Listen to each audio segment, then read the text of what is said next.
சக்தி, ஓம் ஆதிபராசக்தி. என் அன்பு செல்வமே, உனக்கு நல்ல வாழ்க்கை கிடைத்துள்ளது என நம்பு. உனது கடமை எதுவாக இருந்தாலும் மகிழ்ச்சியுடன் செய்.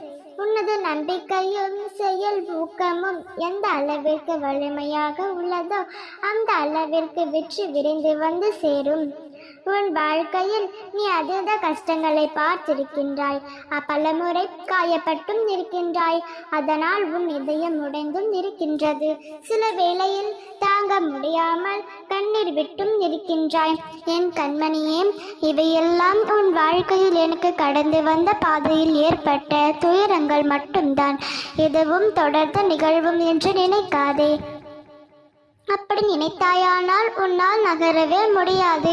இப்பொழுது தாங்கும் கஷ்டங்களையும் கவலைகளையும் துன்பங்களையும் துயரங்களையும் முழுவதுமாக நீக்கி நினைத்த வாழ்க்கை உனக்கு கிடைக்க ஒரு வழி கூறுகின்றேன். கவனமாக கேள். உன் சுமைகளை எல்லாம் குறைந்து நீ நினைத்தவற்றை எல்லாம் நடைய வேண்டும் என்றால் நீ முழு நம்பிக்கையுடனும் உறுதியான பக்தியுடனும் என்னை பூரண சரணாகதி அடைய வேண்டும். இதை தவிர நீ செய்யக்கூடியது வேறு எதுவும் இல்லை. அப்படி என்னை சரணடைந்தால் வாழ்க்கையில் ஒவ்வொரு திருப்பத்திலும் சூழலிலும் அகப்பட்டு தவிக்காமல் பத்திரமாக செல்ல நான் துணை புரிவேன். உன்னுடைய வாழ்வில் ஒவ்வொரு சிறு சிறு விஷயத்திலும் தேவைகளை கண்காணித்து கொண்டு அவைகளை அவ்வப்போதே பூர்த்தி செய்வேன்.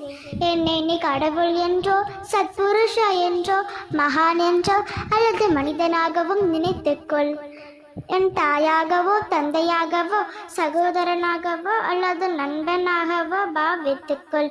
நீ எது என்னை நினைத்தாலும் எந்த உறவாக என்னை பாவித்தாலும் என்னிடம் ஒரு சரணாகதி அடைவதே உன் வாழ்வில் குறிக்கோளாக இருக்கட்டும். உன் தாயையோ தந்தையையோ எப்பொழுதும் எனும் சந்தேகத்திருக்கிறாயா? நான் உன்னை கவனித்து கொண்டுதான் இருக்கின்றேன். ஒவ்வொரு முறையும் உன் வேண்டுதல்களை வைத்த பின்பும் இது நடக்குமா, இது கிடைக்குமா என்று சிறு சந்தேகமும் மனதில் ஒலித்து கொண்டேதான் இருக்கின்றது. பூரண சரணாகதி என்பது என் நாமம் உச்சரித்து கொண்டு இருப்பது மட்டுமல்ல, என் மீது முழு நம்பிக்கையோடு என் பாதங்களை இருக்க பற்றி கொள்வதுதான் பூரண சரணாகதி. எல்லா துன்பங்களையும் மறந்து ஒரு முறை என் பாதங்களை இருக்க பற்றிக்கொள்.